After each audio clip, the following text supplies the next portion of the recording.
I am the Tofu Golem. Please enjoy the video. You have admin access and a live internet connection. Start by downloading Chrome. Click the browser's address bar, type Google Chrome Download, and choose the official installer. Once the download begins, check your Downloads folder and pause other large transfers to speed installation. Make sure you note any saved passwords or bookmarks you want to keep, because you'll import them shortly.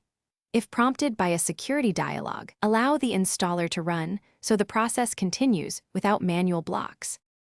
Run the downloaded installer and allow it to make changes. Chrome installs quickly and sets core components.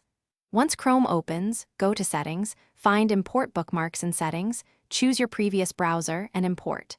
This preserves history, passwords, and cookies where supported. Next, sign into your Google account to enable sync, which ensures bookmarks and passwords move between your devices. Make sure extensions are reviewed and re-enabled manually, because some may not transfer or need updated permissions.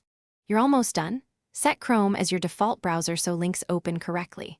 On Windows, open Settings right arrow Apps right arrow Default Apps and select Chrome for web protocols. On Mac OS, use System Settings right arrow Desktop and Dock. Then open Chrome Settings right arrow Search Engine right arrow Manage Search Engines, remove or change Bing to Google. Once done, test by clicking a link. If links still open in Bing, reset default apps to Chrome and reboot. If problems persist, reinstall Chrome to refresh system associations. Thanks for watching. Consider subscribing if we helped you today.